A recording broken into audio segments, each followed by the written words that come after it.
Hola gente, ¿qué tal? Bienvenidos a un nuevo vídeo, a una nueva reacción. El día de hoy empezamos con el comentario a los vídeos de Team PBZ de Star Wars, que sé que me lo habéis pedido mucho. Así que hoy toca En defensa de Star Wars episodio 1, La amenaza fantasma, ponele. Y ya sabéis, si queréis que siga reaccionando a los vídeos que tiene de Star Wars de las precuelas, pues me lo dejáis aquí abajo. Y si no, pues me dejáis cualquier link o a cualquier vídeo que os interese ver. Así que vamos para allá. Y yo creo que así estará bien de volumen. Vamos para allá. I may have gone too far in a few places.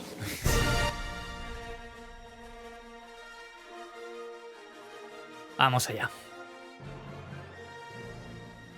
Star Wars es una de las sagas más discutidas en internet. Han habido debates a muerte de las películas y los seguirá habiendo por el resto de la eternidad o hasta que la vida ya no sea sostenible. El punto es que se ha dicho tanto de esta franquicia que se ha vuelto difícil no ser terriblemente redundante al tocar este tópico. Pero bueno, Correcto. hola y bienvenido a PBZ. Debido a que generalmente las precuelas suelen por lo general ser vistas de forma negativa, aunque aparentemente no tanto como estas otras muchachas, Ya, me pareció claro. una buena forma de iniciar esta incursión de retrospectivas con la amenaza fantasma, desde otro ángulo y por ahí cambiar un poco tu perspectiva de la misma sin pretender ser poseedor de una postura superior o verdad objetiva Christopher ni nada por el Lee. estilo. En el Qué mejor de los grande. casos, tanto vos como yo podríamos llegar a aprender algo de esta experiencia entre Ajá. mi video y tu comentario, y en el peor de los escenarios cada uno mantiene su postura y Ya seguimos está. siendo ambos felices. Sin más preámbulos, iniciemos hablando de los por qué que envuelven a la amenaza fantasma, y quién sabe, tal vez en el camino puedas comprender las razones por las que, si te soy honesto, no creo que esta película sea tan mala ni la peor de la trilogía. Y sí, antes de que me lo preguntes, vi los videos del señor Plinkett.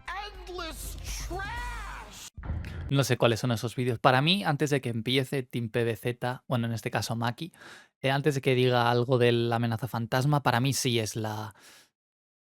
Yo creo que es la peor de la trilogía. Porque aunque tiene momentos muy buenos, en general es la que se me hace, en mi opinión, se me hace más pesada de ver. Aunque luego el episodio 2 tiene pues esa trama de Anakin y Padme que también es un poco infumable. Creo que la amenaza fantasma es la que menos me motiva a verla otra vez. Vamos a ver si me hace cambiar de opinión. Un Así como la contexto epistemología contradictorio. reflexiona sobre el contexto histórico de las diversas producciones de conocimiento científico, creo conveniente que nosotros hagamos lo mismo con episodio 1. Empecemos por lo obvio. La amenaza fantasma estaba destinada a ser rechazada desde un inicio por muchos. ¿A qué me refiero con esto? Bueno, a que claramente esta es una película con falencias significativas. El mismo George Lucas te lo puede decir. I may have gone too far in a few places. Pero hay que entender... Creo que con la pantalla verde se le fue un poquito la mano. No creo que narrativamente haya cometido muchos gazapos aquí. Narrativamente. Ya luego en personajes pues puedes discutir lo de Jar Jar y esas cosas, pero en cuanto a la historia yo creo que está bien. Quizá a lo mejor la gente suele decir lo de la política, pero era necesaria para entender todo el contexto que dio pie luego a lo que veríamos en las siguientes dos películas. que también es muy factible que jamás cumpliera con las expectativas de los que ya eran fans de la saga. Bueno, eso nunca, claro. Pongámonos en el lugar del fan de una historia que por 20 años estuvo imaginando en su cabeza cómo serían estos legendarios 3 episodios que le habían prometido. Uno no solo va construyendo en su mente lo que le gustaría que fuera, sino también que se genera una expectativa al punto que difícilmente La historia de Anakin, más de conociendo a Vader. George, persona ridículamente experimental en un montón de aspectos relacionados con el cine, y que fuera de algunas excepciones no es un individuo que le guste hacer mucho fanservice para su público. Sumado a eso... No, de hecho, George Lucas siempre lo ha dicho, que él hace las películas, tiene la idea, la hace y que luego la gente que diga lo que quiera, pero él, eso es una de las cosas que admiro, que no es como las nuevas producciones de Star Wars que están todo el rato buscando contentar a la gente. Una de dos, o contentar a la gente o cabrearla. George Lucas dice, tengo esta idea, la plasmo, punto. En ese aspecto, Gilroy y Favreau me recuerdan un poco a George Lucas. Entre que tuvo el control total de la producción por primera vez con esta película y Sí. el hecho de que en el tiempo la gente crece y cambia, era imposible recapturar la esencia de la trilogía original. Además, tampoco fue la intención de Lucas hacer esto. esto. Al contrario, uno a partir de las entrevistas y comentarios del director puede empezar a apreciar que el contraste tan diferente entre ambos sets de largometrajes fue totalmente Sí, intencional, ya que una antítesis temática. Oh, anuncio para Team PBZ. Algo que iba a comentar es que sí, luego hay que entender también mucho a George Lucas en esto y como bien dice Maki, hay que hay que ver los detrás de cámaras porque ahí George Lucas explica todo.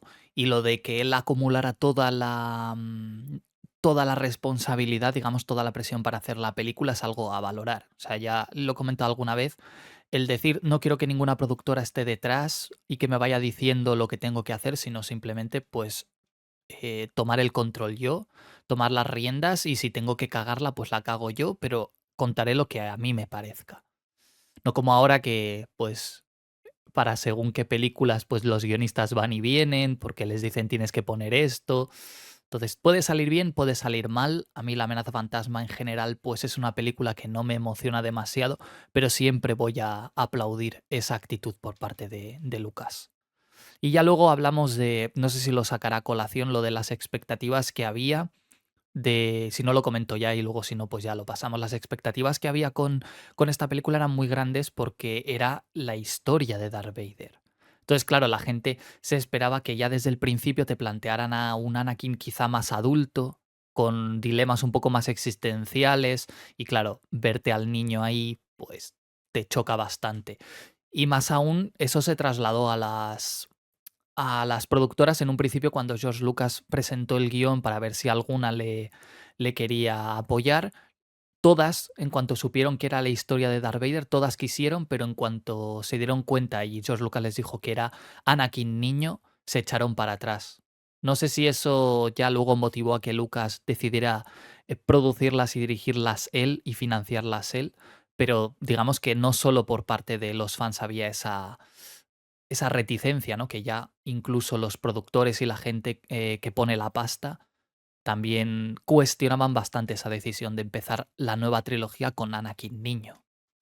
el mundo de la trilogía original fue diseñado por cierta filosofía del mundo vivido. Es decir, que si prestamos atención a episodio 4, 5 y 6 y vemos los objetos, las locaciones y hasta la gente, realmente se puede apreciar que están destruidos, desgastados, se sienten como un lugar real porque se ven esas imperfecciones que uno solamente puede apreciar cuando sale en la calle en el mundo. Es una técnica muy eficiente que en su momento logró separar a estas películas de lo que se entendía como sci-fi en ese entonces. Le hace algo perfectamente limpio, casi evocando un ambiente clínico. Con el tiempo, películas como Aliens o Blade Runner le dieron su propio giro a esta idea del universo vivido y hoy en día podríamos llamar lo que es casi una regla implícita en este tipo de historias. Pero por su parte, The Phantom Menace no tiene casi nada de esto. Tanto ambas civilizaciones de Naboo como Coruscant son bastante avanzadas, prolijas, limpias, sin defectos. Los edificios, los vehículos son totalmente lo contrario a la estética angular a la que uno estaba acostumbrado. Literalmente, si a alguien que no vio la saga le ponen enfrente un X-Wing y un Naboo Starfighter juntos, si le decís que ¿cuál son es la más dos moderna? franquicias diferentes, es factible que te crea. Lo mismo ocurre con las vestimentas. En palabras de George Lucas, con el Imperio se acabó la moda. Esa fue su explicación sobre el vestido minimalista de Leia y otros atuendos. Algo que es cierto. En la trilogía original todos andan con ropa súper básica, túnicas desgastadas, o si son atuendos con diseños bastante complejos que destacan, están sumamente gastados, sucios, como si pertenecieran a otra época.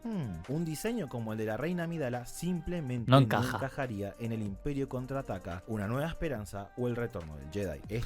Pero supongo que lo explicará, pero eso tiene su razón de ser. Digamos que George Lucas quiso trasladar esa idea de la decadencia en la trilogía original como haciendo, creo que lo comentan los archivos, pero no recuerdo exactamente cómo lo dijo, pero su idea era esa, mostrar cómo la galaxia estaba en decadencia precisamente por el control del imperio, lo ha dicho Maki, no había moda, o sea, digamos, estaba todo como muy controlado, muy todo el mundo viviendo bajo un régimen opresor tiránico, y luego las precuelas, al hacerlo todo más limpio, más bonito, más cuidado, pues refleja que cómo todo era así de bonito y luego llega la decadencia por todo, por la corrupción del Senado, por los movimientos políticos. Yo creo que se entiende, ¿no? Igual que si luego lo trasladas eso a una trilogía de secuelas donde vuelve a haber ese plus de modernidad, pues también encajaría porque a raíz de haber caído el imperio, pues resurge nuevamente todo la intención de seguir con lo anterior, antes de que llegara el imperio me refiero. Entonces, toda esta temática del vestuario y de los decorados y el ambiente y los objetos es muy interesante. Esto puede ser alienante, pero no intrínsecamente negativo. De hecho, es una cuestión temática conectada con el rol de la trama del episodio 1 en la saga. La amenaza fantasma visualmente trata de mostrar a la galaxia bajo el control de la República como tiempos de paz. Está deliberadamente exponiendo a la Correcto. audiencia a, podríamos decir, un tiempo más civilizado y próspero. For more civilized days.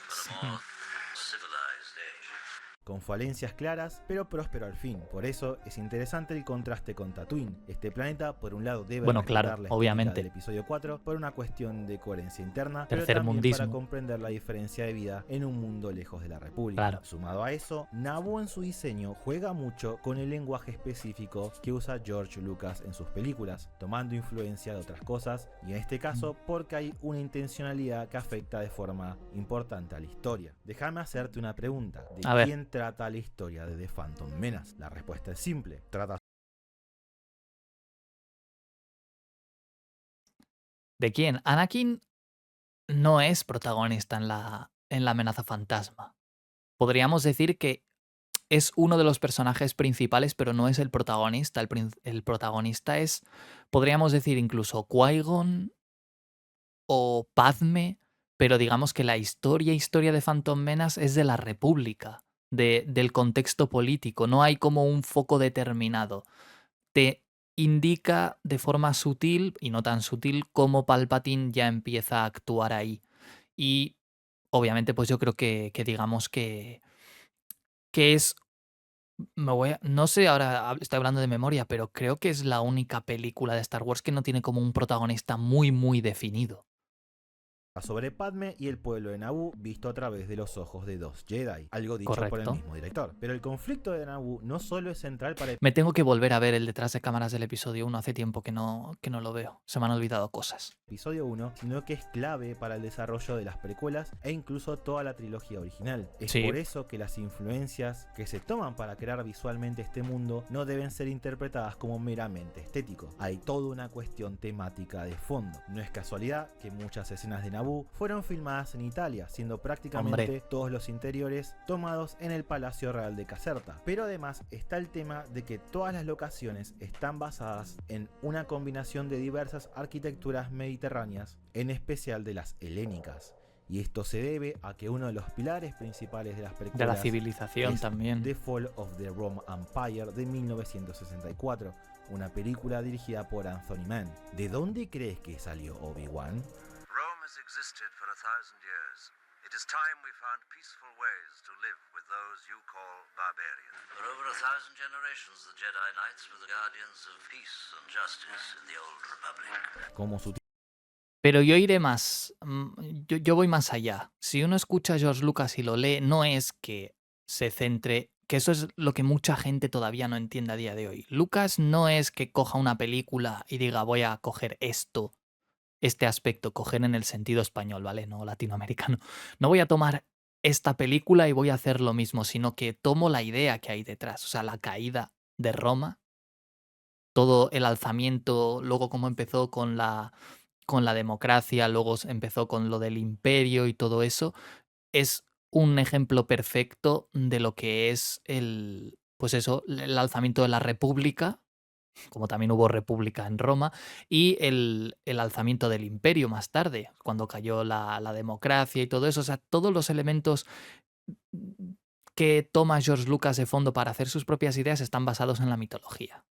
Si uno sabe cosas de Grecia, de Roma, de los mitos, etcétera, siempre va a encontrar conexiones porque George Lucas las buscó y las tomó. Entonces, creo que aquí va a comparar las dos escenas de la película y de la amenaza fantasma y de la otra película, que es que están clavadas. Sí, El sí. título indica y podemos ver en la pantalla, esta película es citada visualmente en episodio 1 y Correcto. esto se debe a que en las precuelas hay todo un puente temático y paralelismo entre su historia y la caída de Roma. Pasa básicamente Obviamente. lo mismo. En la película están celebrando la victoria de Naboo frente a los separatistas, pero lo que en verdad no saben es que están celebrando el final de la República y el inicio del fin para Anakin, ya que pusieron a Palpatine en el poder. No Y de fondo, en esta escena de la amenaza fantasma, se oye el tema de Palpatine. Lo que pasa es que con cambiado el tono, la tonalidad, para hacerla como un poco más, como más alegre, pero es el tema de Palpatine. La victoria es para él, aunque el resto no lo sepa. No solo la canción de celebración oculta el tema del emperador, Ah, mira, sino lo que, dice. así como Naboo, sin saberlo, está celebrando el primer paso del plan del emperador, en la caída del Imperio Romano, en su respectiva escena citada en Star Wars, están celebrando el ascenso de Cómodo como el nuevo César, sin saber que esto va a implicar un periodo de violencia y terror para todos ellos. Para el colmo, la escena en la amenaza de fantasma es tan lista que también hace ecos al final de Una Nueva Esperanza, con Hombre. una combinación de tomas casi idénticas e incluso el diseño de Padme evoca al de Leia al final de esta historia. Pone a uno Poesía. en una falsa seguridad y familiaridad, pero una vez que termina episodio 3, vuelves a remirar la trilogía, la lectura de la escena va a ser Va a totalmente cambiar. diferente. Sí, Si cambia bien mucho. no es una regla universal, el hecho de que este momento de la película se pueda recontextualizar tan fuertemente para la audiencia luego de que ésta logre ver la historia completa suma mucho a la experiencia y es una muestra de sustancia y planeamiento en la historia. Esta es una de las cosas muy buenas que tienen las precuelas y es que son muy revisitables en el sentido de que una vez las ves y dices, te vas dando cuenta de cosas, pero luego cuando acabas con el episodio 3 y vuelves para atrás, empiezas a entender mejor los movimientos de Palpatine, empiezas a entender mejor por qué hay ciertas escenas que simbolizan. Esto no pasa con la trilogía de secuelas. Uno de los motivos principales es obviamente que tuvo dos directores distintos que no hicieron conexión con nada entre ellos, pero lo de las precuelas es muy interesante eso y de hecho os animo a vosotros a hacerlo de vez en cuando, el ver las tres películas y luego, después de ver el episodio 3, irte a ciertos momentos de Palpatine, de Padme, de la amenaza fantasma, y los interpretas distinto. Empiezas a ver cositas que se te habían escapado y que en el momento, pues a lo mejor no notaste. Star Wars en general está lleno de esto, pero en las precuelas es particularmente Sí. fuerte como parte de la experiencia. Más que en y la manera trilogía de original. comunicar ideas Sí. y simbolismos a su audiencia. Así que considero necesario que hablemos de El lenguaje de Star Star Wars se Wars. encuentra en una extraña encrucijada tanto en la industria del cine como así también a los ojos de la gente que la consume. Es una de las pocas franquicias que es cine de taquilla super mainstream y al mismo tiempo es cine de autor, un autor bastante experimental para el colmo. Es por eso que para comprender algunos de los aspectos más interesantes y discutiblemente positivos de las precuelas, hay que entender quién carajo es George Lucas y por qué hace las cosas como las hace. George Walton Lucas Jr. empezó como un estudiante de sociología que mandó toda la mierda y se fue a cumplir su sueño de estudiar cine, así se muriera de hambre en el futuro. Oh, la ironía. Toda su etapa formativa la tuvo en San Francisco, donde en su momento hubo toda una movida de cine muy experimental que cautivó a George, desde obras como Beyond Dull Care, un corto animado muy experimental, hasta cosas como la película italiana Fenómena, entre otra tonelada de títulos, pero principalmente su estilo fue resultado parcialmente de la suma de dos influencias. Primero está 2189, un cortometraje de Arthur Lipsit, quien a partir de footage que encontró logró ensamblarlo de tal manera que le dio un nuevo significado. ¿Te suena familiar? Esto claramente es una influencia que podemos ver en Star Wars, como mencionamos antes, ya que Lucas toma momentos e ideas de ciertas obras donde algunas veces son un simple guiño, pero en otras oportunidades Lucas cita a otras películas con el fin de jugar con su simbolismo y subtexto. También está el tema de que en el caso de las precuelas, estas citan mucho a la trilogía original y es a partir de esta repetición de ciertas tomas que los lenguajes de símbolos visuales de las películas van ganando otro valor que va evolucionando a medida que van saliendo más entregas. Por lo que si bien podemos decir que en términos superficiales obras como Flash Gordon y Forbidden Planet tienen influencia entre otras en estas 6 películas, y Lawrence de Arabia también, por ejemplo.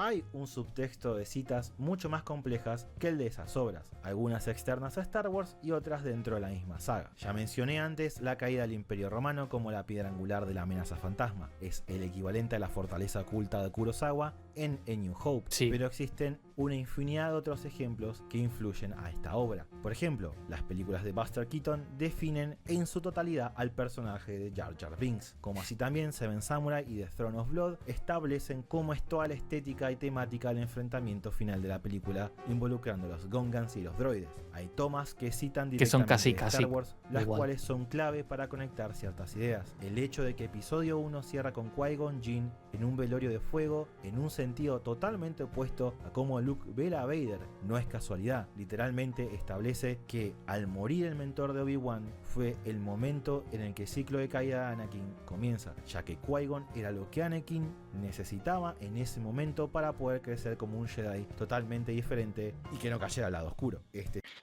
Aún así, yo también pienso que, a ver, hay de todo, ¿no? Porque están las dos partes. Están quienes ven excesivas rimas en todo, que a cualquier plano ya dicen, oh, esto es igual. Y hay otros que dicen que es copia y que no es para tanto. Yo en este aspecto de lo de Qui-Gon no lo veo tanto como un simbolismo. O sea, ok, sí, Lucas estaba pensando en Vader en ese momento.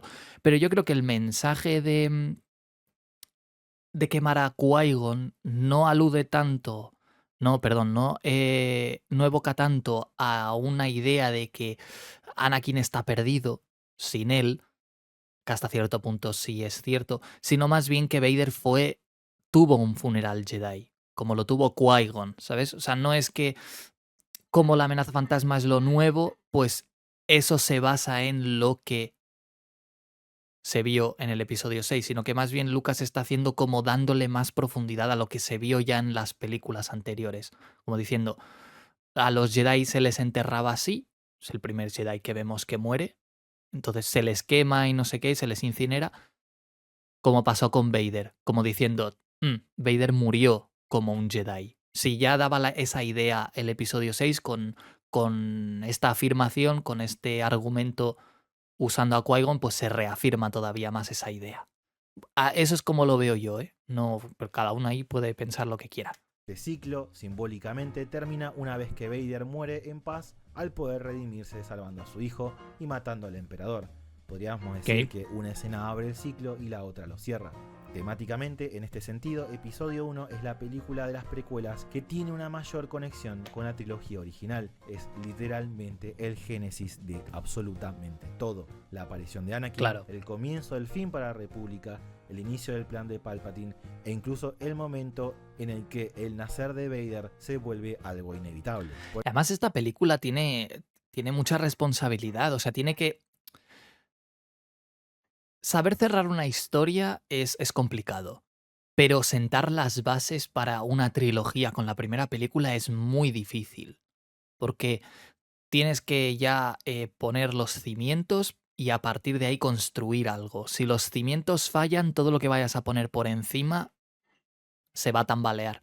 Entonces, la amenaza fantasma tenía mucha responsabilidad, era complicado, porque tenía que, si Lucas, esa es una ventaja, ¿no? De tener un solo director para una trilogía, que Lucas ya planea. No, a lo mejor no tan al detalle, pero ya dice, oye, quiero que haya estos aspectos en las 3 películas, quiero que Anakin caiga por esto, quiero que la República pase de esta situación a esta otra. Muy bien, pues para eso necesito que empiece de esta forma. Y necesito explicar política porque si no luego no tiene sentido, pues hay que hacerlo. Y lo pone. Entonces, yo creo que en ese sentido la amenaza fantasma vale mucho, tiene mucho mérito. Por eso es importante entender que muchas veces se trata de algo más que un guiño, más sustancia, otro significado. Por eso cuando este director tira el legendario meme de Again, it's like poetry, so if they rhyme, no es broma. every stanza kind of rhymes with the last one. realmente es algo que tiene sentido e impacto real en su arte. Es la forma en que él piensa y filma su historia. ¿Cómo está? Ahí enseñándole a Ahmed Besta a moverse como Jar Jar. De cierta forma, no es justo pedir a la audiencia que sepa de, no sé, teoría de cine soviético con el que estuvo obsesionado George y al cual le vive haciendo callbacks. Pero sí es importante entender que a diferencia de la opinión popular, George Lucas sabe mucho de cine. Por ahí no hace el cine convencional con el que uno se sienta a gusto. pero de ahí a decir que no sabe dirigir una película o que no sabe componer tomas es un error importante. Como en toda película, siempre... No voy a dar nombres, pero últimamente hay gente. Bueno, últimamente, ya desde hace tiempo hay gente que le tira a George Lucas diciendo esas cosas. No, el mejor director de Star Wars es Rian Johnson. Ok, hay una intencionalidad detrás de todo. Fue a pedido de él que John Williams integró un coro en The Duel of Fates para que cada vez que escuchemos esas voces en algún soundtrack, como en The Great Duel, la canción con la que combaten Anakin y Obi-Wan en episodio 3, Battle of the supiéramos Heroes. que todo es parte del plan de Sidious. El hecho de que sus tomas no sean convencionales o incluso Spielbergianas se debe a esa búsqueda que tiene el director del realismo, de vender un universo vivo. Lucas sigue un estilo de cinema verité, traducible como cine de realidad, es decir, en Star Wars y en todas las películas de Lucas, señor muy francés. rara vez vas a ver tomas preparadas para verse cool o badass. Lucas trata de capturar en la cámara la historia de tal forma que parece un documental, inspirado en los trabajos. No, pero es que Rian Johnson encuadra, me estoy acordando ahí de aquel vídeo que hice reaccionando. No, es que Rian Johnson encuadra perfecta la escena, mira el paralelismo de Trabajos de Jean-Claude Labraque como 60 Cycles o Intermedé. Dios, creo que maté Te todos esos pasaste. nombres. Piezas audiovisuales claves en la formación del creador de Star Wars. Entonces, si todo esto está presente en la película, si existen intencionalidades y subtextos y que incluso enriquecen a la trilogía original, ¿por qué The Phantom Menace es rechazada por tanta gente? Incluso por muchos de aquellos que les gustan las precuelas. Bueno... Antes de que... No voy a leer la historia, yo creo. Phantom Menace no es mi Star Wars. Porque por mucho que, lo voy a decir 1000 veces, y incluyo a George Lucas ahí, por mucho que el director te haga un montaje muy bonito, con unos encuadres perfectos, una fotografía de locos, si la historia no resuena en el público, no tienes nada. O sea, es eso, lo que he dicho 1000 veces, un regalo mediocre con un envoltorio muy bonito. Entonces, las precuelas han ido ganando con el tiempo, pero es normal porque la historia si la vas analizando una vez, ya tienes toda la trilogía de precuelas en mente y ya la has visto entera, gana mucho. Pero como película individual, pues tiene ciertos momentos interesantes, pero el resto pues cuesta. Pero ya lo he dicho al principio, tenía muchísima responsabilidad esta película y las cosas que pone, o sea, no hay nada que sobre, yo creo. Todo lo que se ve era necesario. Quizá Jar Jar lo podrían haber limitado un poco, pero eso ya es gusto personal y George Lucas ya explicó por qué. Pero en general no creo que le sobre nada. Todo lo que explica lo tenía que explicar y la gente pues no estaba preparada para verlo todavía porque todavía no tenía el mapa completo como si lo tenía George Lucas. Entonces, esta película apelaba más a un paciencia, let me cook. Dentro de las precuelas, The Phantom Menace es acusada de ser la más aburrida por tener mucha carga política, pero al mismo tiempo ser la más infantil. Primero y antes que nada hay que entender que episodio 1 trabaja en duetos. Su historia trabaja en 2 niveles y la forma en que puede ser consumida por la audiencia también puede ser de 2 maneras totalmente distintas. Digo que la trama de la amenaza fantasma trabaja en 2 niveles porque por un lado tenemos lo de yay, aventura y espadas y memes, pero por otro lado está el aspecto político trabajando en un segundo plano. Yo entiendo subfondo. que es bastante difícil venir de una trilogía original súper cargada de emociones y acción sin parar y comerse sin vaselina desde el principio de episodio 1 los títulos de apertura con términos como los impuestos de la ruta de comercio o el bloqueo comercial, cosas totalmente ajenas a lo que venía ofreciendo Star Wars hasta ahora. Pero porque básicamente no lo necesitaba la trilogía original. La gente dice, no, pero es que si preguntas por qué, cómo surgió la Primera Orden, tienes que contar cómo surgió el Imperio. No, no hace falta, porque era el universo, te lo plantean. Así están las cosas. Ahora, si vas a hacer una trilogía, antes de todo eso, ahí sí tienes que explicar cómo surge el Imperio. Porque tienes que indicar esa transición, tienes que marcarla. Entonces, por narices vas a tener que tener política. Cosa en lo que fallan, por cierto, las secuelas al no explicar la Primera Orden, porque así como las precuelas te da pie o cuentan cómo surgió el Imperio Galáctico, las secuelas tenían la obligación de decir, vale, ¿qué pasó después del Imperio?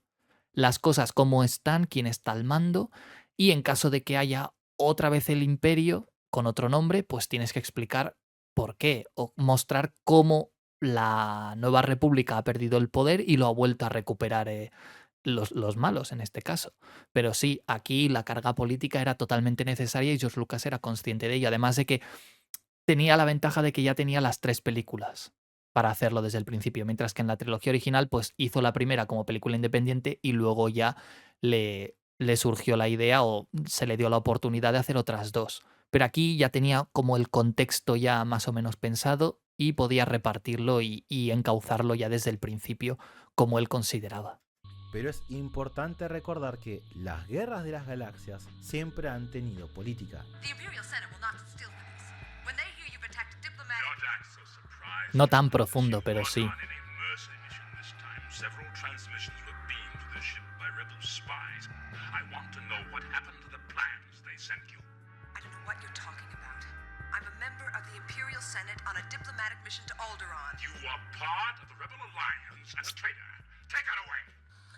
Rebellion will continue to gain support in the Imperial Senate. The Imperial Senate will no longer be of any concern to us. Pero creo que esto es lo único, de política de la trilogía original.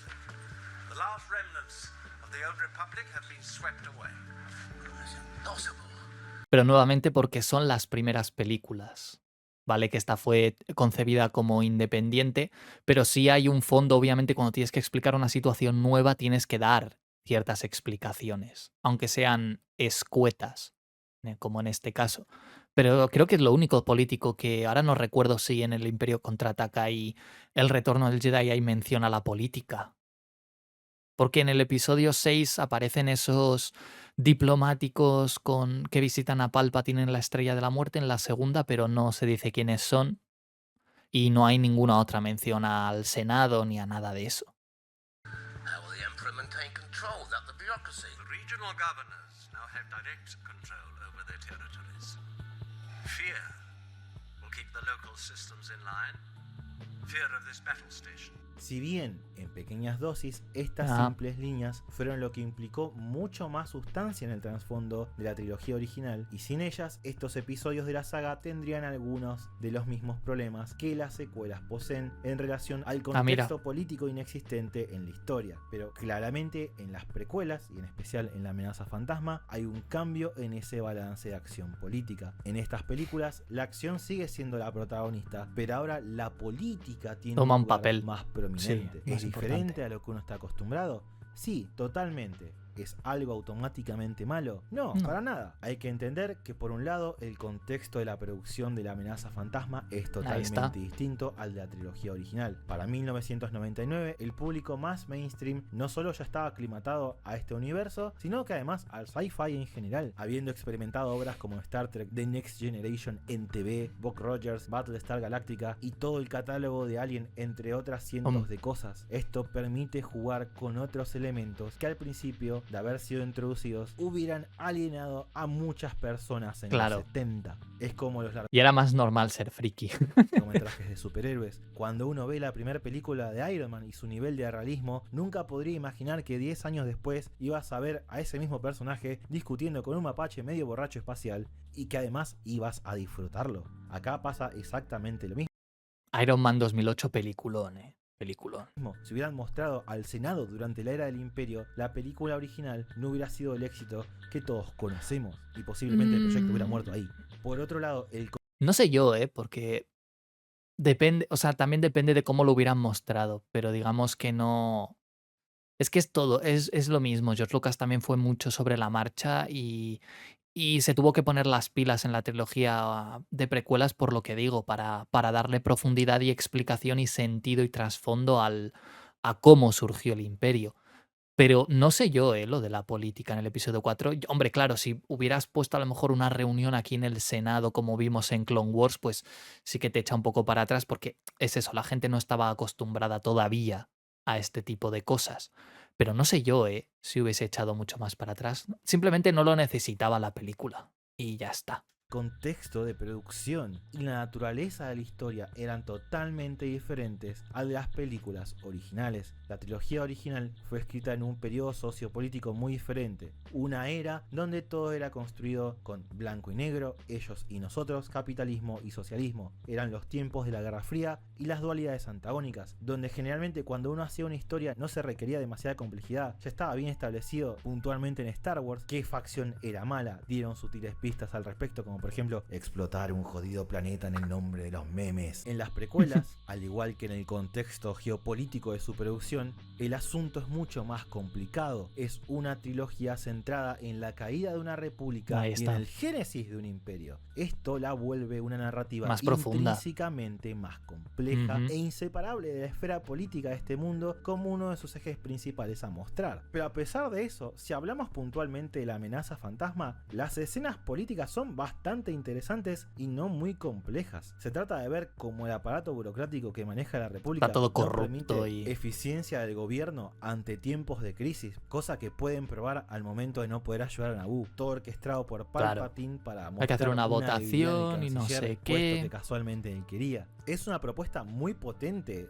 la que plantea la película en ese sentido. Es una idea gris. Sí, claramente el imperio es algo negativo, trágico inclusive, pero esta película deja más que claro que Palpatine puede lograr subir al poder porque en sí mismo el aparato democrático que compone la república está lleno de falencias que dieron origen a su caída. Ya no estamos hablando de buenos y malos tan demarcados. Para el colmo, a pesar de estas ideas bastante potentes, tampoco se puede decir que la política es tan invasiva dentro de la trama. Si bien está presente y dispersa en diálogos a lo largo de la película, y hay alguna que otra escena centrada en el tópico, si compilamos absolutamente todas las conversaciones políticas dentro del largometraje, ¿las ha contado? Solo suman un poco menos de 8 minutos de la amenaza fantasma. Eso es un 5,5% aproximadamente del total de su duración, y de nuevo, no es que sean 7 minutos sin parar del tema, son diálogos segregados a lo largo de la historia. Siendo la escena más extensa y significativa el momento en el que durante una sesión del Senado Amidala reclama el voto de no confianza, y eso son apenas 2 minutos con 37 segundos. Esto de decir que episodio 1 es pura política es extremadamente exagerado. Tiene más que el resto,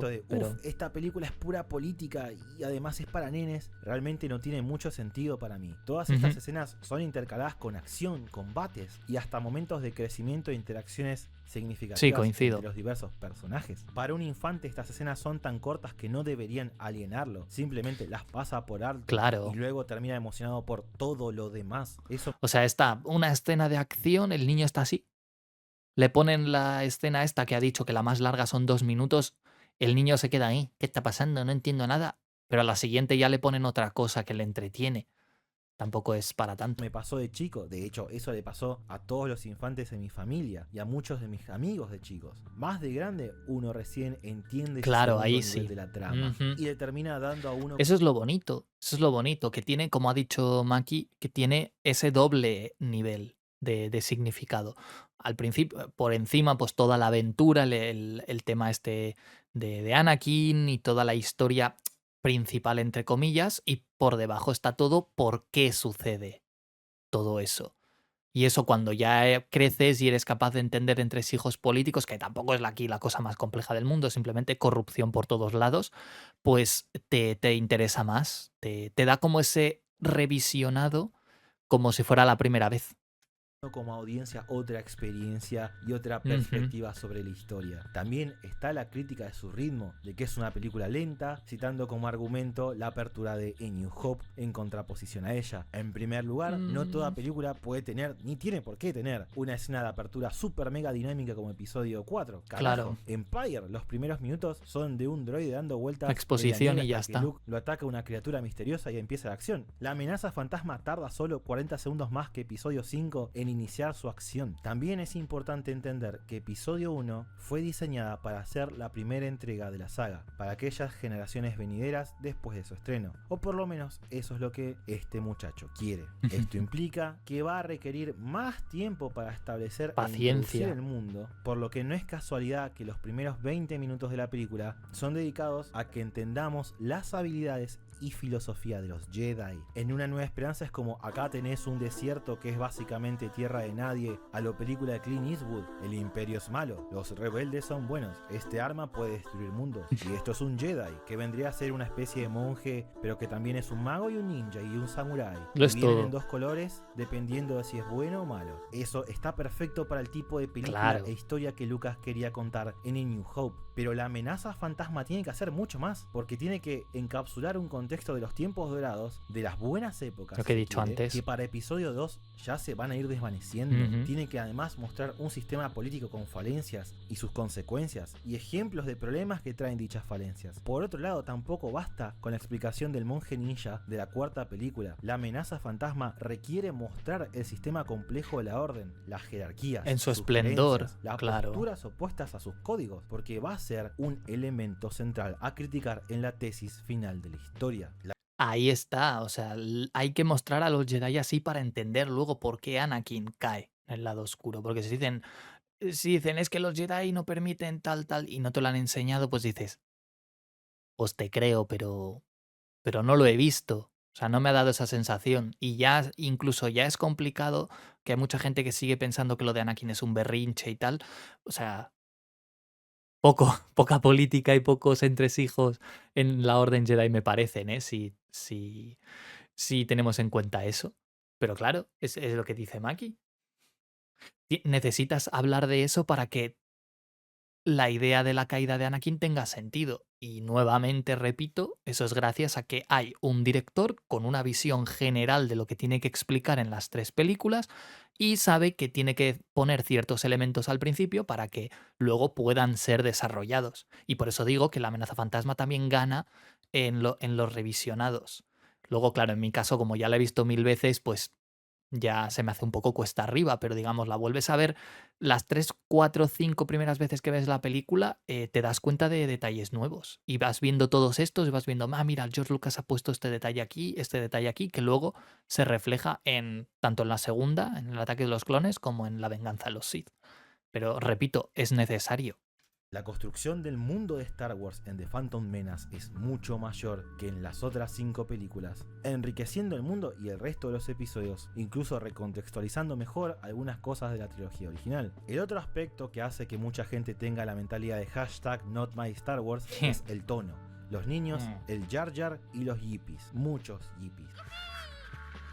Y sí, esta precuela posee un tono y una actitud un tanto más infantil. Es totalmente cierto e innegable. Episodio 1 es más infantil que el resto de las películas. Sí. De nuevo, explícitamente diseñada de esta manera y para nada algo que sea automáticamente malo. La mala recepción de esto tiene que ver con dos cosas. En primer lugar, tenemos esta falsa noción de que Star Wars en los 80s era 100% darks y seria. Si es así, no creo que Toddy, una marca de leche chocolatada, hubiera hecho una propaganda utilizando esta franquicia. La princesa, ahora a fuerza de Toddy, será solo mía. ¡Mía! No había visto nunca. No había visto este comercial en mi vida. Esto tampoco quiere decir Qué que hay épico. que tomar literalmente que Star Wars es para chicos de 2 años y nada más. Esta historia fue diseñada para tener un alcance bastante amplio desde el momento que tiene en su ADN una historia tan universal como el monomito, más comúnmente conocido como el viaje del héroe. Pero como toda épica, va a dejar ciertas enseñanzas e impresiones mucho más fuertes en un infante. El impacto de las moralejas de estas historias marcan mucho más a aquellos que todavía están creciendo. Cuando creces con ellas. Que se sostiene que muchas obras como el viaje de Chihiro deben ser vistas por primera vez antes de los 13 años, porque el mismo autor reconoce que ciertas cuestiones dentro de ese rango de edad van a tener un significado emocional y poder mucho mayor en la audiencia que si lo vemos ya siendo adultos, por lo que es importante entender que hasta incluso en sus momentos más oscuros estas 6 películas son tanto para él como para su hijo. El segundo problema recae... Eso es muy cierto, o sea... Pero luego también es interesante cuando creces revisitarlas y verlo ya con ojos un poco de más adulto. El viaje de Chihiro, por ejemplo, pero también otras muchas películas que están pensadas para ser infantiles o de un tono así más para niños, porque te das cuenta de, ya no de la historia, que es lo único que te interesa de niño, sino de cómo se hace la historia. Cómo ha decidido el autor mostrar ciertas cosas. Una vez cambias y pones ya activas ese interruptor en tu cabeza, te cambia completamente la perspectiva con la que ves una película. Nuevamente cuando ya conoces la historia. A mí me pasa muchísimo. Películas que había visto hace un montón, las reviso y me acuerdo obviamente de la sensación que tenía cuando la vi de niño, pero ahora es otra perspectiva distinta. Y si la película se presta y tiene estos subtextos y estos subtemas detrás, se disfrutan muchísimo. En el orden en el que se consumen las películas. Episodio 1, 2 y 3 son, como todos lo sabemos, precuelas, es decir, secuelas que cronológicamente ocurren en el pasado. Eso debería implicar mínimamente sostener la tonalidad de las películas estrenadas previamente. Es difícil hacer una regresión en este sentido. No por nada, incluso tratando de emular el espíritu del Dragon Ball original, GT evitó ser un calco exacto del humor de esta serie y mantuvo muchos elementos más serios que vinieron con la era de Z en la historia. No sé, no he visto Star Wars debería Dragon seguir Ball. la misma lógica. Por algo las precuelas son eso, precuelas. Pero para variar, George Lucas dijo: me cago en tu teoría literaria, Maki puto, y estableció que el orden correcto, entre comillas, para ver las películas es el numérico. Entonces la experiencia cambia totalmente. De golpe, el tono se siente incorrecto, como si la saga hubiera dado un paso para atrás si uno viene de ver la trilogía original. Sí. Pero si uno ve las películas en el orden que Lucas quiere, se puede apreciar un crecimiento orgánico del tono y la seriedad Eso es como cierto. parte de una narrativa que se va oscureciendo y madurando episodio a episodio. Nuevamente, si el director ha tenido una intención y su obra acompaña esa intención, todo perfecto. O sea, no hay nada que decir. Lo que pasa es que yo sí discrepo. Para mí el mejor orden para ver la saga es 4, 5, 6, 1, 2 y 3. Es una sensación que tengo. Creo que verlo 1, 2, 3, 4, 5, 6 te hace apreciar, como dice Maki, la evolución de la saga y lo que pretendía George Lucas. O sea, empiezas como más infantil y va madurando, madurando, madurando hasta que al final pues terminar con una redención espectacular. Pero no sé, a mí siempre me ha gustado más verlas en orden de salida.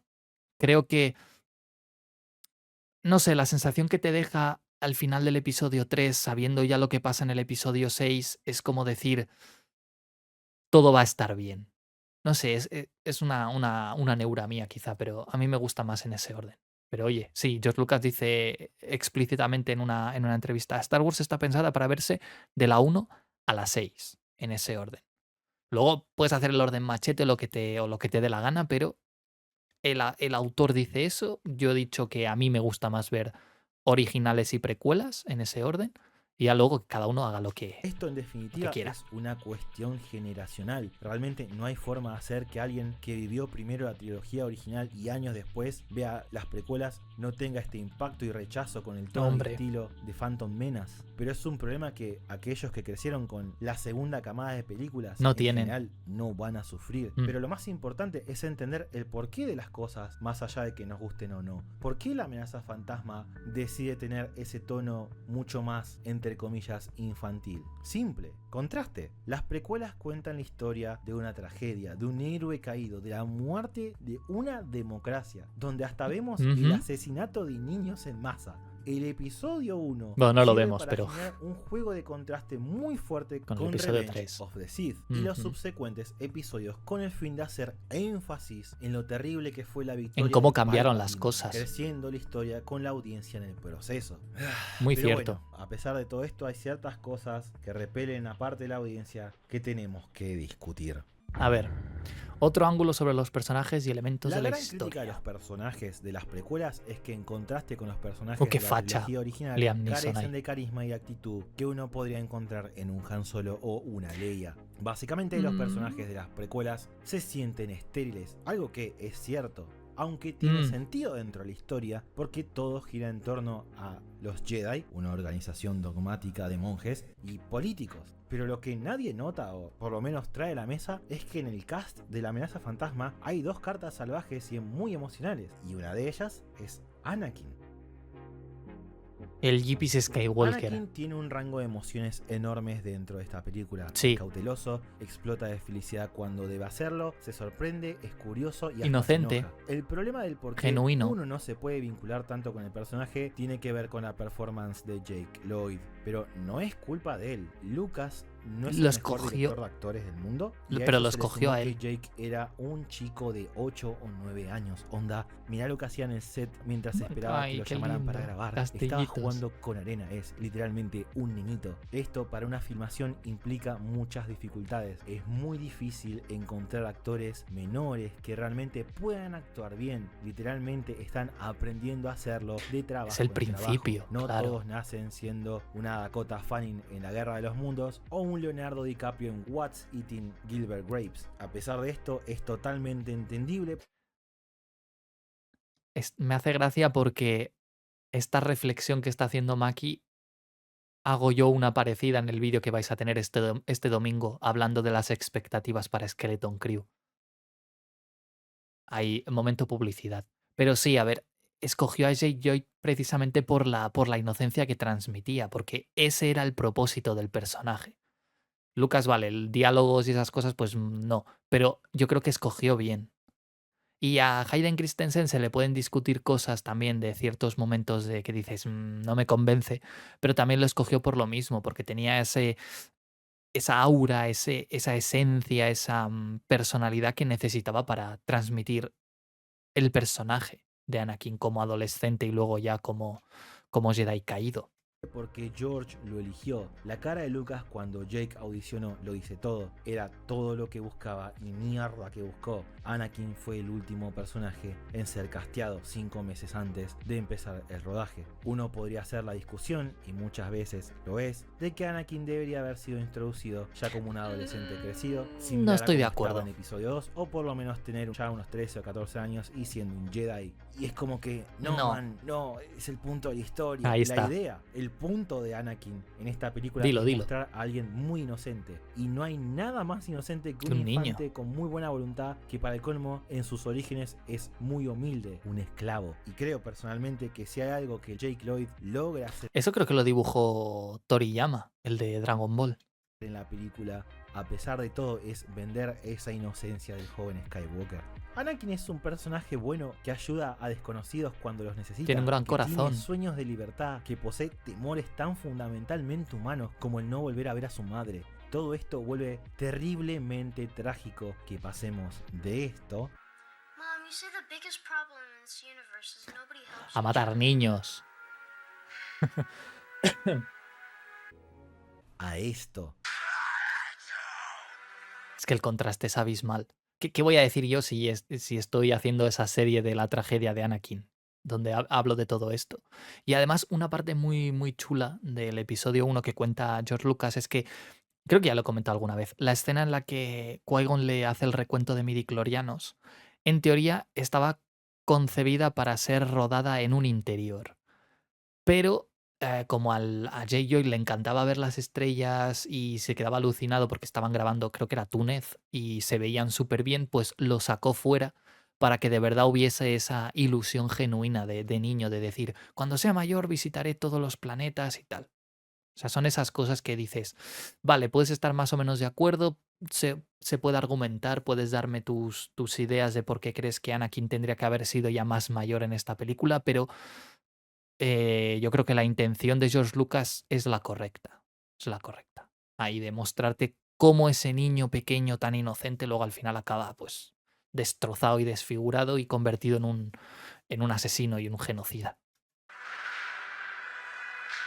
Es que el contraste es abismal.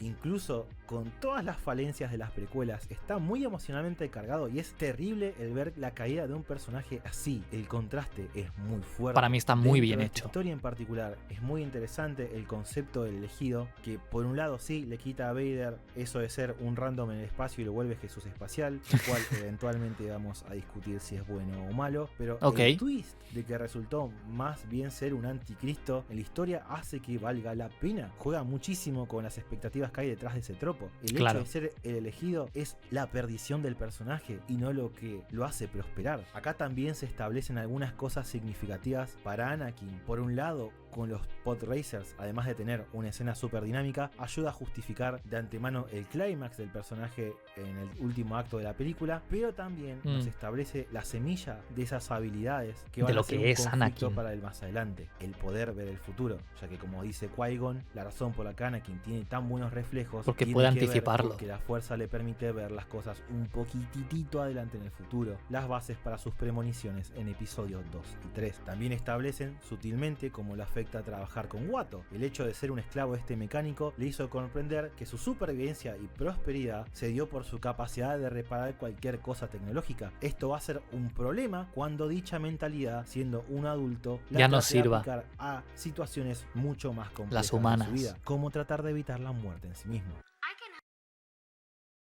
Evitar la puesta de los soles. help. I can fix anything. Life seems so much simpler when you're fixing things. I'm good at fixing things. Always was. Sometimes there are things no one can fix. Debería. Anakin A ver, tampoco, ya digo, no es lo más profundo del mundo, pero está ahí, bien puesto. en The Phantom Menace, en el papel, es un gran personaje, tiene grandes habilidades junto a falencias que la película dejan bien claras y que van a ser su perdición. Literalmente, sus skills El van a apego. ser su perdición. Y aunque ahora sea puro de corazón, tiene muchas imperfecciones que en el futuro va a tener que enfrentar, siendo el más importante el no poder dejar ir las cosas. En este caso, a su madre. Problema tan grande Ahí que está. literalmente hizo que el Consejo Jedi se negara a entrenarlo, porque el chico es una bomba de tiempo. Y la única razón por la que logró entrar a la orden es porque Obi-Wan amenazó con Sí. irse a la mierda y entrenarlo de todas formas. Por lo que hubiera sido una bomba de tiempo que para el colmo el Consejo Jedi ni sabría dónde estaría. La orden no aceptó a Anakin. Fue forzada a hacerlo para poder tenerlo bajo su control. Y esto también tiene consecuencias en la actitud del Claro. chico y la forma en que percibe a sus pares. Me gustaría pensar que es algo bastante inteligente en el guión, si me lo permiten decir. Lo que realmente restringe al personaje fue una suma de cosas. Los diálogos bastante pelotudos que el mismo Jake Lloyd no quería decir porque le dan vergüenza de lo Ah. cliché que eran. O también el tema de la pobre dirección de Lucas. Sí, el en caso eso sí. puntual acá de no tener una experiencia de trabajar con actores pequeños. Y finalmente de que Creo que de hecho lo decía, que aprendió a tratar con actores de las enseñanzas que le transmitió Coppola, creo que fue, pero que él nunca se sentía cómodo tratando con ellos porque él era más de estar detrás de la cámara, de dirigir y decir: Vamos a hacer esto, vamos a encuadrarlo así, vamos a poner esto", y hacer lo que cualquiera puede hacer en esa situación. Pero lo de decirle a un actor cómo tiene que hacer las cosas, como los diálogos, esas cosas nunca le gustó, y él mismo admite que no se le daba bien. acá en el medio hubo unos padres y managers que podían llevar al chico a castearse en cualquier lado porque tenían contactos y por eso no pusieron más garra en el entrenamiento de Jake como actor, fue lo que terminaron cortando las piernas del personaje e irónicamente también la Al breve actor. carrera y hasta cierto punto vida de este pobre actor. Y antes Sí. de que lo menciones, y sí, sé que también está el tema de que construyó a Threepio, pero prometo que lo vamos a discutir en otra instancia en el futuro. Ahora no es el momento. Confía Ok. en mí. Sigamos. Parte 5.2, los monjes ninjas. Uy, Ok, toca hablar de los Jedi. Empecemos con una pequeña crítica superficial, la ropa. Si bien adoro el icónico atuendo de estos monjes espaciales, claramente se están inspirando en el traje de Obi-Wan Kenobi de episodio 4. Pero Sí. si uno mira las escenas en Tatooine, todos tienen esta ropa. Onda, Owen no es un Jedi y se viste con una túnica igual. Todos utilizan este tipo de vestimenta en el planeta. Además de que no tendría sentido que Obi-Wan se mantuviera disfrazara, oculto usando claro, las con la ropas misma más ropa. icónicas posibles para un caballero de la orden. Sí, sí. Aunque realmente este problema lo venimos arrastrando desde Empire Strikes Back con el traje de Yoda, pero no importa, así es la vida. Pero por cuestiones como esas que me duele 10 veces más que la producción no fuera con una estética más apegada a los concepts Sí, eso es de lo cierto. que eran los Jedi.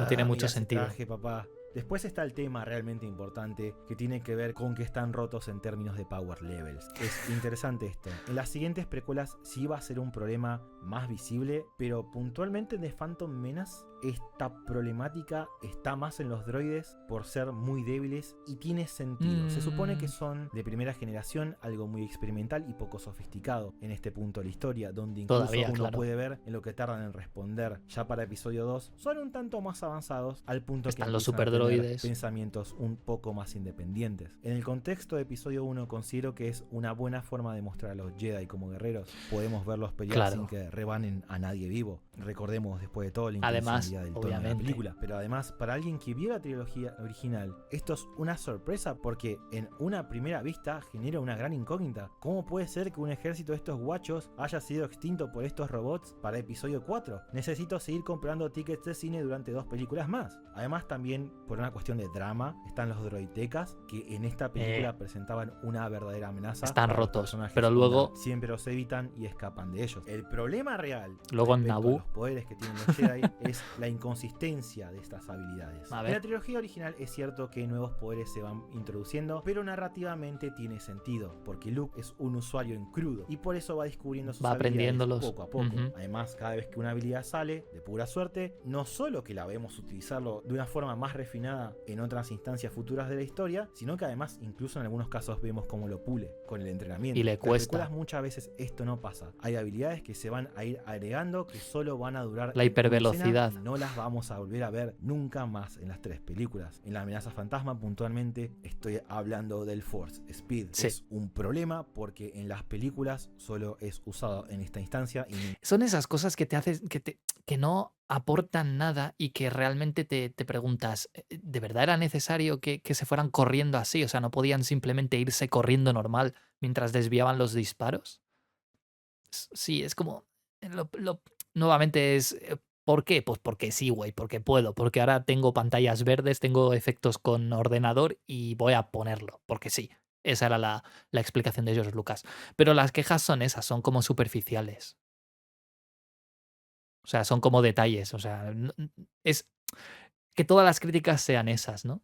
Es el típico de pusiste de más esto. El resto está bien, pero esto está de más. Pues bueno, pues se quita y ya. O sea, yo nunca he entendido por qué puso esta parte de aquí. Pero yo no creo que estén rotos los Jedi en esta película. O sea, vale, va partiendo la puerta y tal, pero por ejemplo con los droidecas tienen que huir, luego se explica obviamente que no pueden hacer según qué cosas, no pueden en cierto momento, en cierto punto hacer más por Padme, porque están limitados por el código. O sea, yo creo que ya la película hace un buen trabajo determinando qué es lo que pueden y no pueden hacer.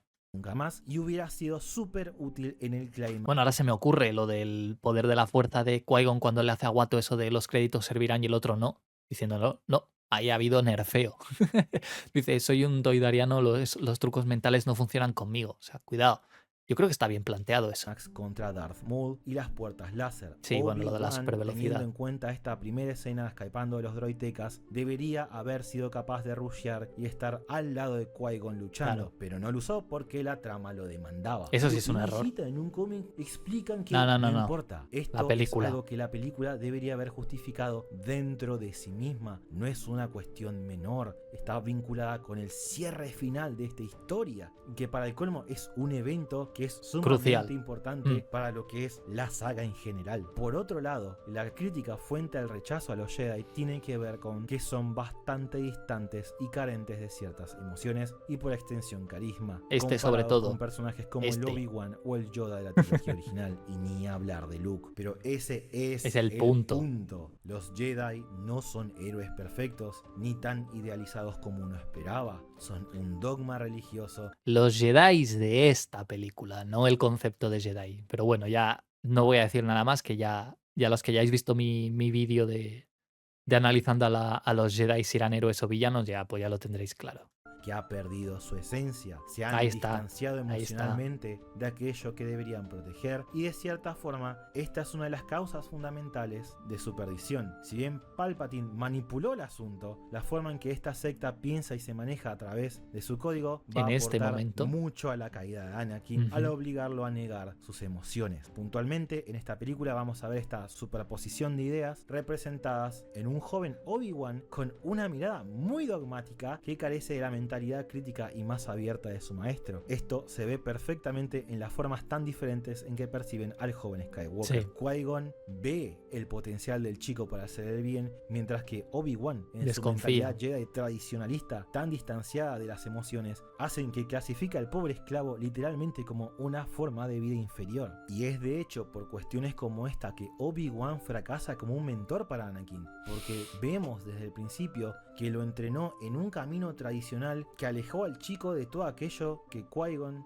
Le dijo estaba en Tatooine enseñando. que debería realmente abrazar Sí. en su aprendizaje. De hecho, esto es muy literal. En las pocas enseñanzas que llegamos a ver de Qui-Gon hacia Anakin, la mayoría fueron contradecidas por Obi-Wan, y no es porque el personaje sea malo, sino porque no pudo ser crítico con las falencias de la orden como lo fue su mentor. Feel, don't think.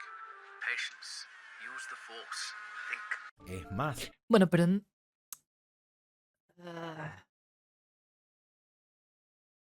Pero Obi-Wan era más dogmático en la amenaza fantasma de lo que lo era, de lo que lo fue después, creo yo.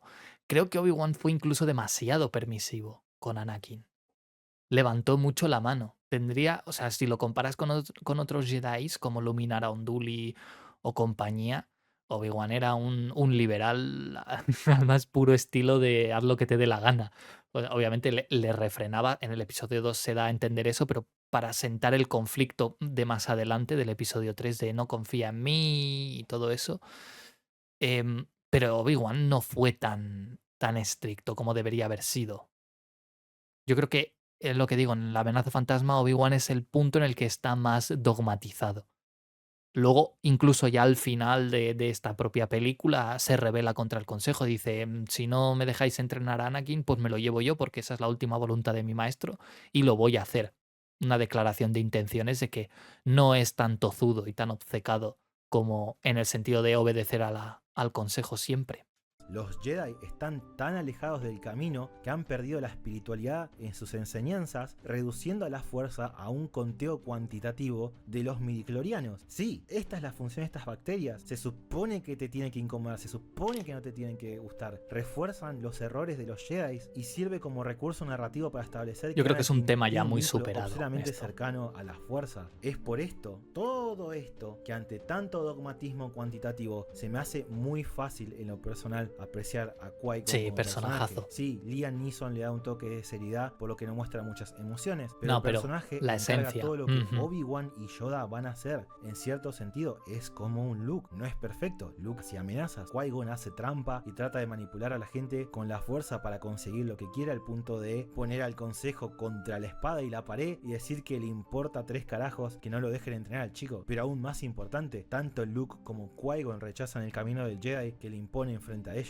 Es muy La loco, norma, porque digamos. mucha gente dice que este Jedi y su Padawan deberían haber sido combinados en un solo personaje. Que No, simplemente pero es fuera imposible. Obi-Wan. Pero eso es literalmente lo que le quitaría toda la sustancia Claro. a esta historia. La existencia de Qui-Gon en la narrativa, en Ahí está. contraste con su El aprendiz, conflicto nos que hay ahí. representa una hipótesis de que los Jedi perdieron el camino y que eso va a ser su perdición, cosa que prueba a ser cierto. Y de hecho, en el duelo del destino con Maul, es el destino de Anakin del que estamos hablando. Porque Ujú. este maestro Jedi es el padre que Anakin necesita para poder ser alguien que no caiga en el lado oscuro, y Maul lo niega al matarlo, desencadenando Todo lo que vino problemas. después. Este combate es el génesis de toda la historia de las 6 películas originales. Es por eso que tampoco... Y también porque era la primera vez que se enfrentaban a un Sith en miles de años. Entonces también tiene ese componente de destino en el sentido de ha vuelto el mayor enemigo del orden, de la estabilidad, y es la primera pelea que hay entre el bien y el mal. Entonces también está ese factor. Tampoco creo que sea importante darle a Maul una caracterización muy fuerte en el contexto de esta película. El Es villano como un principal objeto, de la entrega digamos. Es Sí, Sidious. sí. Maul es un Una secuaz. herramienta. Pero bueno, ahora hablemos de algo un poco más indefendible. Uy. Ah, Ok, no Sí voy a todo, negar lo innegable. Maki, Jar sí a Jar todo. es insoportable, distrae bastante y no hay momento donde uno no quiera pegarle 8 tiros en la cabeza. Pero a pesar de esto, tratemos de entender su función en la película. No Jar quiero. Jar, primero y principal, toma como base el humor de Buster Keaton, un actor, guionista y director que durante la década de los 20 y los 30 produjo y protagonizó una serie de comedias como The Navigator y What? No Beer, las cuales tienen un humor muy físico. El rol de Binks es generar justamente humor visual, Pegarse con el fin de golpes, ayudar sí. a buscar ese tono más alegre y relajado en la película. De cierta forma también es el proxy de los niños más pequeños de la audiencia. Es un personaje muy emocional, grita cuando está feliz, es un tanto ridículo, es torpe e incluso se tapa la cara cuando tiene miedo. Un niño muy pequeño puede llegar a apreciar a Jar Jar por estas cosas. Es por esto que mientras Mira ahí avanza la detrás. tecnología y por extensión el tono se oscurece, este personaje Aparece se vuelve menos. gradualmente más sobrio y terciario en la trama. Correcto. Onda, de las 3 películas, solo en la primera hace chistes visuales. Ya para episodio 2 tiene diálogos sobrios y en episodio 3 está de fondo. Le da el poder al canciller y fuera. Dicho esto, considero que en la amenaza fantasma fue utilizado en exceso. Por un lado, es apreciable que si uno ve el modelo en CGI atentamente, al llevarlo a Tatooine, se toman el trabajo de que cambie la forma en que se mueve, haciéndolo todavía más torpe y restringido. Pero igual, personalmente siento que Lucas lo sobreexpuso a la audiencia en su lado más cómico, entre comillas, Sí, muchas comillas. no seré yo el que Fueron defienda demasiados a chistes Jar Jar. interrumpiendo la historia. Debería por lo menos haber cortado la mitad de lo que mostró y solamente dejar las piezas de comedia más efectivas. Esto es Claro, cuando están ahí hablando y tratando temas serios y está el otro ahí con la lengua ahí. Cállate, coño. esto o eso no hacían falta en la amenaza fantasma. Ahí está, De hecho, en lo el de la chiste lengua. de él rindiéndose en el combate contra los droides está muy junto a la muerte de Sí, Qui-Gon sí, y corta el sí, fin de esta sí, situación totalmente. Este chiste, por otro lado, no estuvo mal. Permitió introducir al rival de Anakin en la carrera de Pod Racer. Lo más triste de todo Sebulba. es que el personaje podría haber sido mucho más. El problema fue que casi siempre lo limitaron a hacer la broma en la película, cuando el personaje claramente en el mismo guión tiene un rango de emociones aparte del GG, soy un meme. De hecho, si hubiera habido más del Jar Jar como en esta escena, con instancias de reflexión, preocupación y seriedad, la recepción del mismo seguramente hubiera sido otra. Ah, ahí, esa escena era justo la que iba a decir yo. O sea, el potencial de este personaje como nexo entre Padme y los Gungan es brutal. Y esta parte en la que habla de que los dos pueblos, que los Gungan también van a sufrir por lo de los droides, porque la otra está preocupada por su pueblo, por los Naboo, ¿no? Por los humanos, los habitantes. Habían dejado de lado completamente a los Gungan. Entonces se dio cuenta de que no solo era la reina de Naboo de los humanos, sino también que tenía responsabilidades con los Gungan. Y es Jar Jar el que se lo hace notar, el que le dice que son guerreros y el que desencadena luego todo el plan con sus afirmaciones de la batalla, de entretenerlos mientras ellos van a capturar al virrey. You're thinking, you said people gonna die? I don't know. Gungans get pasted too, eh? I hope not. Gungans no dying without a fight. Claro, ahí está. Warriors. We said got a grand army. That's why you know liking us, Mr. Dinks. También es necesario recordar que es el embajador y puente entre las dos caras de Naboo, historia que por un lado tiene un mensaje ecológico, ya que el combate final de los Gungans representa la idea de naturaleza o vida versus máquinas, siendo un preludio Una de constante la guerra de los esto en clones, Star como Wars. así también de la rivalidad de Luke y su padre. Finalmente, la historia de los Naboo, según Lucas, sirven para emular la búsqueda de un balance de distintos elementos en un ecosistema. Me encanta cómo se para la ponen los supervivencia de droides. sus componentes. Balance siendo una palabra clave en las precuelas y su relación con la profecía que envuelve a Anakin. ¿No va a hablar de lo de la profecía aquí? ¿Es todo esto lo que hay para discutir de episodio 1? No, hay muchas cosas positivas, como el impacto tecnológico de la película en la industria, Claro. las carreras de pods, cómo fueron diseñadas, los fantásticos diseños de personajes, locaciones y ropas, y mucho más, como así Muchos también detalles. problemas. Pero ya voy demasiadas páginas del que a la fecha es mi guión más largo, por lo que no me quiero ni imaginar lo que va a durar el video, así que vayamos. Y la reacción cerrando. ni te imaginas. Con esta no tan breve reflexión, no tengo como fin decir que ahora resulta que la amenaza fantasma es una obra maestra perfecta, oculta a los ojos de los incultos del cine, ni nada por el Tampoco. estilo. es un largometraje que, sin importar por dónde se lo vea, tiene muchas falencias internas. La pobre dirección de los actores, junto a diálogos que en un intento de ser shakespearianos terminaron resultando en líneas tan cursis que dieron vergüenza a los mismos actores, la mala ejecución de Jar Jar al punto Y eso de que ser todavía no viene lo de la intrusivo arena. en la historia en momentos críticos, la incoherencia interna de la trama por momentos. Onda, ¿por qué la Federación de Comercio aterrizó del otro lado del planeta a su ejército si ya estaba establecido que Naboo no tenía buenas defensas y que las comunicaciones estaban bloqueadas por lo que no podían pedir ayuda a la República? Ah, claro, porque la trama necesitaba tiempo para que los escapara. Jedi conocieran a los Gungans. La historia se centra en Naboo y su crisis y no vemos realmente nada de esa crisis. De hecho, no vemos casi a nadie de la no hay plena habitantes de este mundo, complicando aún más a la audiencia el poder conectar con el apuro y desesperación de Amidala por salvar a su pueblo. Pero son Y así detalles, hay ¿no? un montón de No cuestiones es como que se van apilando, tan comprometiendo crucial. la experiencia. Aunque tampoco considero que sea como para decir que es una terrible película. De hecho, en mi humilde opinión, es un largometraje medianamente competente, con algunas ideas muy buenas y falencias que están presentes y eran evitables.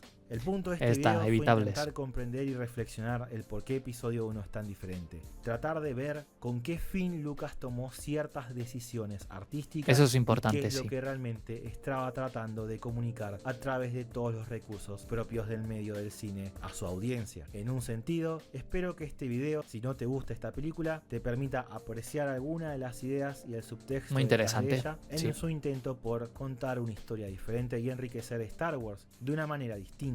Aunque no te gusten, de hecho está perfecto que no te gusten, es totalmente no hay ningún problema. entendible. Y si ya eras fan o simplemente te agradaban las películas, hey, espero haber ayudado a que las puedas apreciar un poquito más. Eso es todo por hoy. Les agradezco muchas gracias, a los Maki, en pantalla y en especial a vos del otro lado por acompañarme en este obscenamente largo video, y nos estaremos en el futuro metiendo también en lo que es el ataque de los clones. Nos vemos la semana que viene. Boludo, estoy grabando hace tanto que estoy mareado. Me pasa cuando tengo que grabar vídeos larguísimos como algunos de la tragedia de Anakin, al final la voz se me va, me canso. Sí, eso, te entiendo, Maki. Muchísimas gracias por el vídeo. Y bueno, si queréis que reaccione a los del episodio 2, que lo tengo por aquí, ya veis que le he ido echando algunos vistazos puntuales para ver qué temas trata más o menos por encima, pero no los he visto enteros. Así que si queréis que próximamente reaccione al del episodio 2, pues me lo ponéis. Lo que pasa es que mañana seguramente tendréis el vídeo de noticias, que acumularé las de la semana pasada y esta porque no hubo muchas, pero algunas importantes e interesantes hay, sobre todo referentes a la serie de Ahsoka. Pero para la semana que viene, si queréis que reaccione al del episodio 2, o si no, cualquier otro vídeo, me lo ponéis abajo en los comentarios. Muchas gracias por ver, gente. He intentado que tampoco fuese muy largo, pero bueno, es que su vídeo son 45 minutos. Yo lo he alargado otra media hora más, creo que es justo. Así que nada, like, suscripción, seguidme en mi canal principal. Gracias a Team PBZ y a Maki en específico por este vídeo. Me ha gustado mucho y nos vemos en la próxima. Chao, chao.